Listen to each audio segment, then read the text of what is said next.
What's up good listeners dari Sabang sampai Merauke. Welcome back again di BAP episode yang baru nih di tahun baru 2024 ini. Dan kali ini aku nggak sendiri, biasanya aku dengan beberapa tamu. Di episode kali ini aku nggak sendirian, ditemenin sama Marina. Halo Marina. Halo Mas Komang, hari ini kita duet ya. Hari ini duet.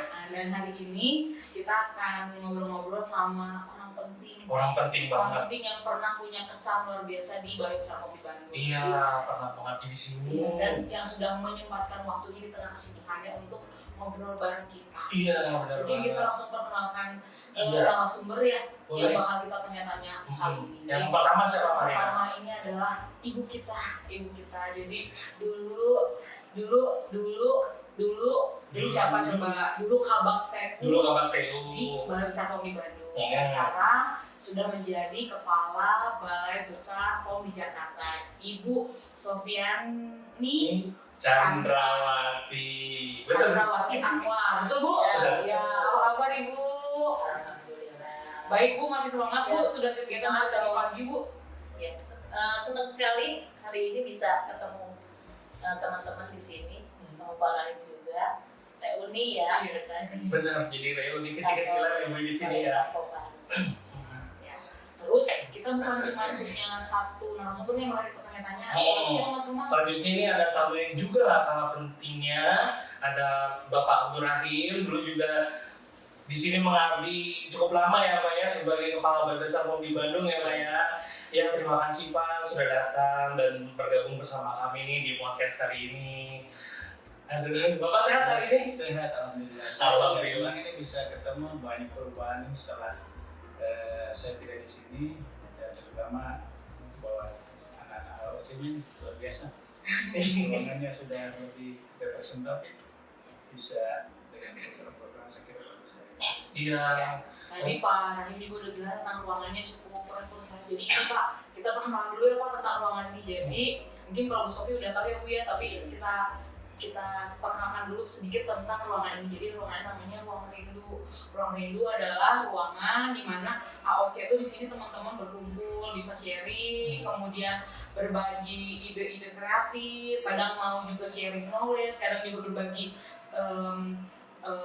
berbagi tentang masalah mungkin atau tentang curhat atau tentang juga berbagi inovasi juga. Dan juga acara kali ini nih, acara podcast, yaitu acara apa Mas Komang? BAP. Apa singkatannya Mas Komang? BAP itu sendiri sebenarnya padanan dari BPOM Bandung AOC Podcast. Jadi pas tuh Bu digabung jadi BAP. Jadi sebenarnya kita nggak mau ngobrol sih, kita mau periksa Bapak Ibu. BAP. Mau di BAP. Maklum Pak, periksa penindakan. Masih di penindakan. Pasti. Pas, jadi kebetulan pas gitu lah. Jadi Marina kita bakal bahas tema yang ringan-ringan aja ya di sore hari ini yang mendung di luar, hujan, jangan terlalu serius ya. Dan sangat dekat nih sama kita karena beberapa materi ini kayaknya perlu nih kita bahas ke depannya. Salah satunya adalah Bandung nih udah WBK kan, dan salah satu bukan usaha ya, jadi harapan betul. Selanjutnya setelah WBK mau WBBM. Betul, harapan kita adalah sekarang kita memperjuangkan untuk mendapatkan predikat WBBM gitu. Nah kebetulan, salah satu narasumber kita ini balainya sudah meraih WBBM. Jadi mungkin kita bagi-bagi, boleh Bapak Rahim bagi-bagi cerita tentang bagaimana sharing pengalamannya waktu meraih WBBM dan apa-apa aja nih yang Balai Besar POM di Padang lakukan sampai bisa mencapai WBBM. Siapa tahu bisa menular ke kita Pak, mudah-mudahan tahun ini atau tahun depan kita bisa meraih. Kita bisa dapetin WBBM juga ya gitu. Jadi apa sih Pak jadi strategi baik apapun lagi itu secara umum, apakah itu formal maupun informal, Bapak sebagai pimpinan bisa mengarahkan kawan-kawan Bapak di sana gitu untuk bisa mendapatkan akhirnya Balai Besar POM di Padang itu mendapatkan predikat WBBM. Silakan Pak. Ya, tentunya memang WBBM itu keinginan kita semua ya, setelah instansi, setelah BPK, dan juga teman-teman di Padang tentunya mempersiapkan kami mendapatkan WBK itu tahun 2018. 2019. Kemudian setelah itu ya memang tidak bisa berhenti. WBK itu tidak bisa berhenti hanya sampai kita mendapatkan status itu kan, sekolah dipraktekkan, dan ada keinginan untuk menjadi yang lebih tinggi nih, menjadi WBBM. Dan ini tentunya harus komitmen semua, bukan pimpinan saja, di segala level. Karena memang pada saat artinya komitmen itu keinginan yang kuat, kemudian juga kita banyak belajar di instansi-instansi yang sudah mendapatkan WBBM. Kita lihat kembali, kemudian kita masyarakat dan seluruh organisasi, seluruh anggota organisasi itu semua memberikan komitmennya.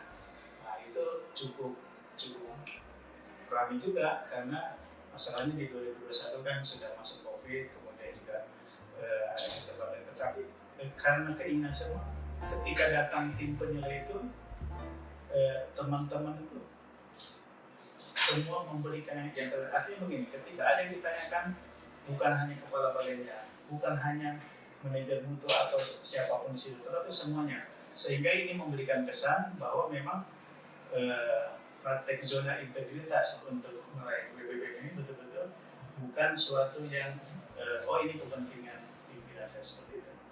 Dan saya rasa di Bandung ini bukan sesuatu yang sulit karena saya kenal dedikasi dari teman-teman, keinginan dan juga pimpinannya juga punya komitmen dan bisa menjadi role model untuk sama-sama menjaga data.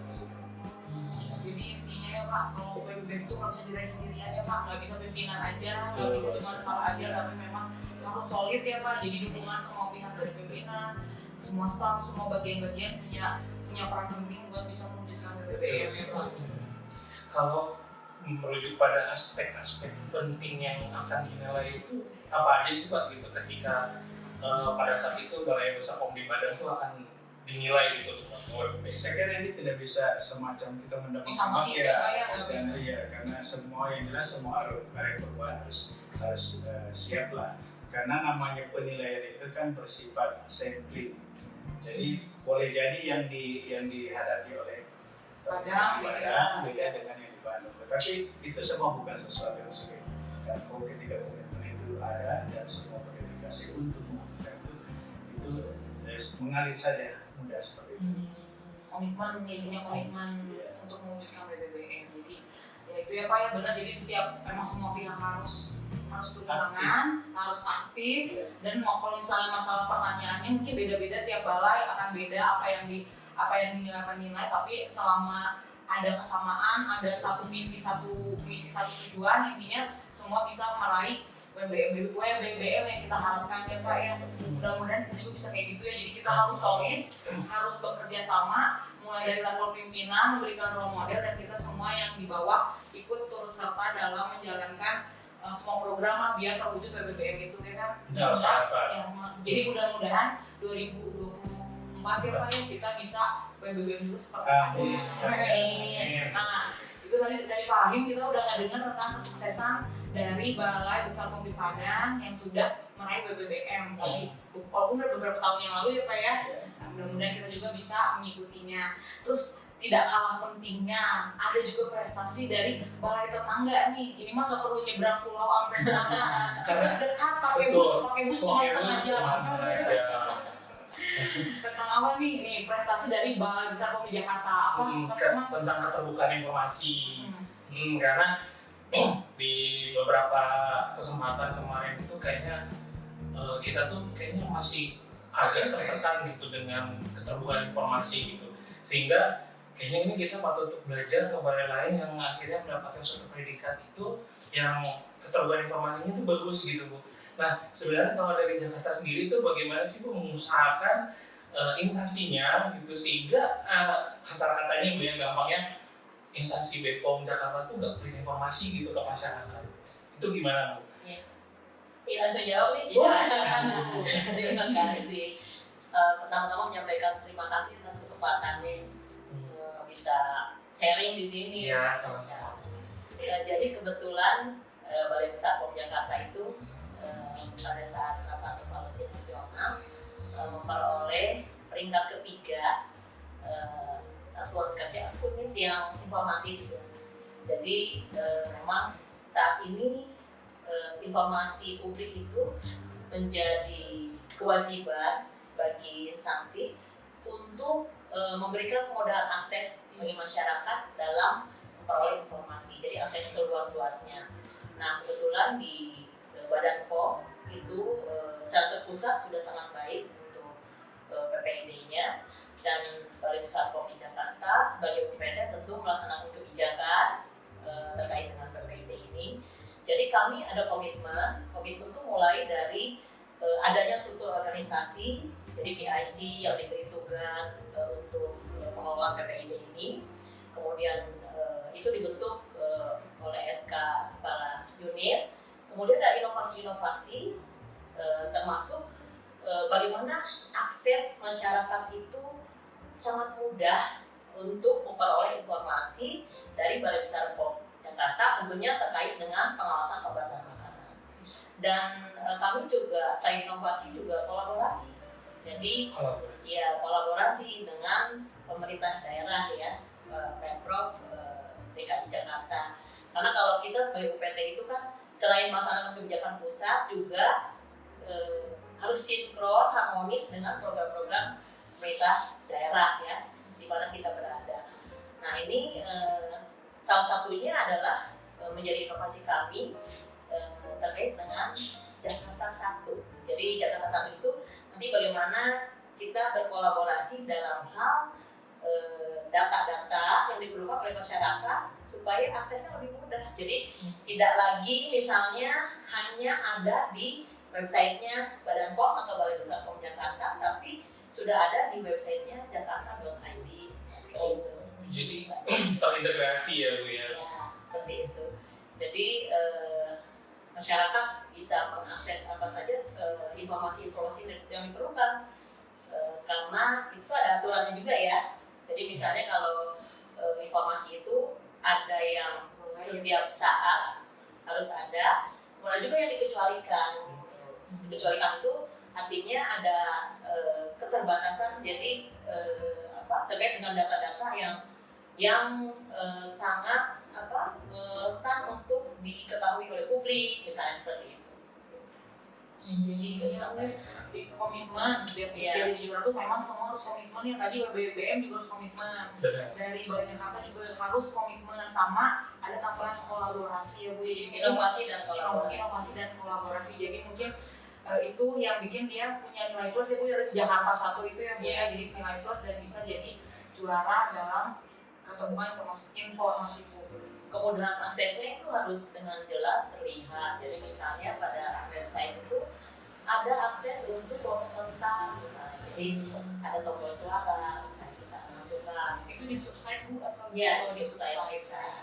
Kemudian layanan-layanan informasi lain tidak perlu datang ke kantor gitu kan, tapi media-media online dengan inovasi itu ya untuk kemudahan akses. Jadi pokoknya semua yang mau akses, yang untuk berita-berita yang boleh diinformasikan sangat mudah ya untuk mendapatkannya gitu. Jadi nggak perlu ke kantor, pokoknya dengan segala media sosial yang ada bisa mendapatkan informasi yang diinginkan jika diperbolehkan ya Bu. Jadi ada beberapa juga informasi yang memang dikecualikan.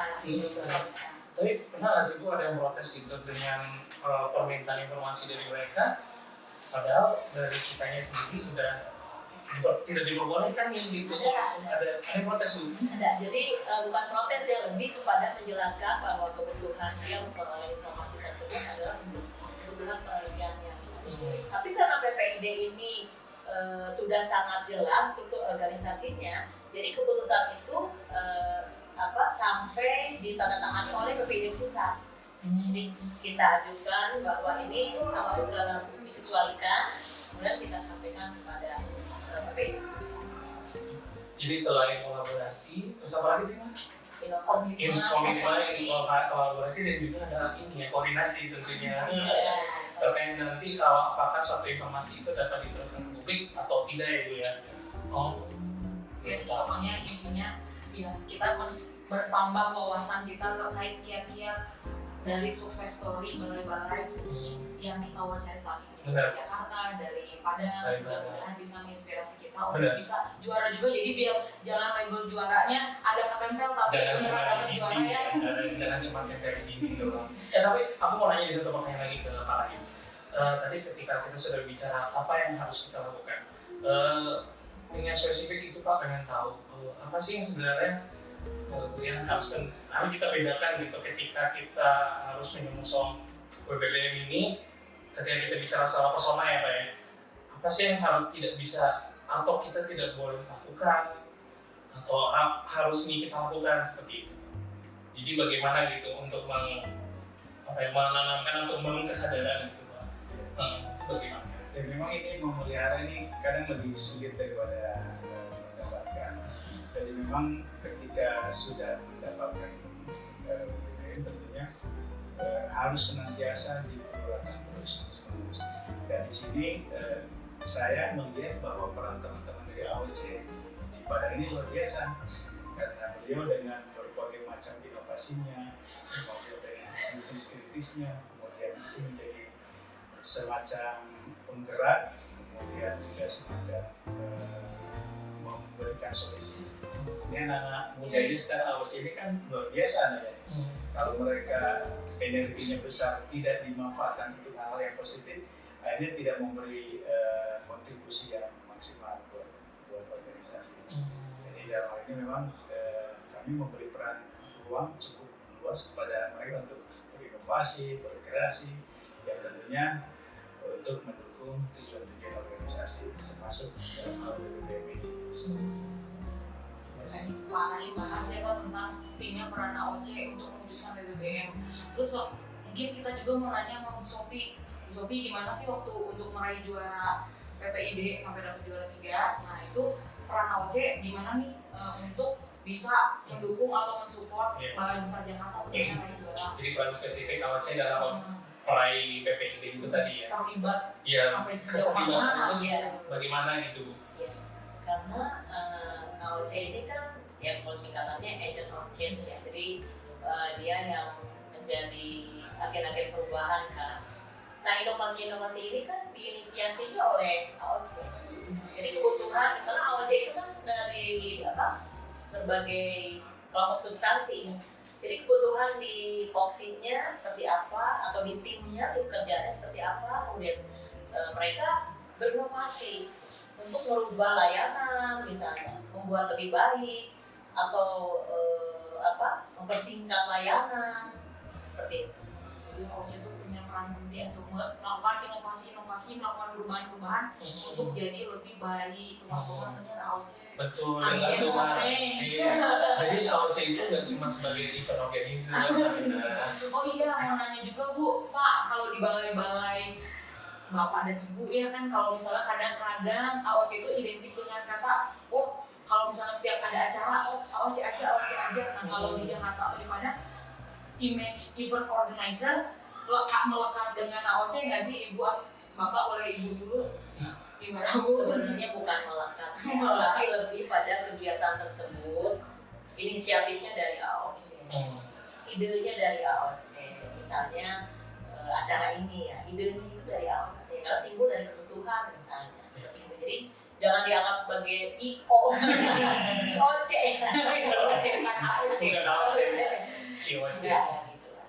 Karena mungkin sama dengan Pak Rahim, harapan kita ya Pak ya untuk generasi baru pengganti kita yang sudah senior itu, kan kita harus mulai ini nih memberikan tanggung jawab kepada junior kan. Nah itu kan dilatihnya melalui misalnya ya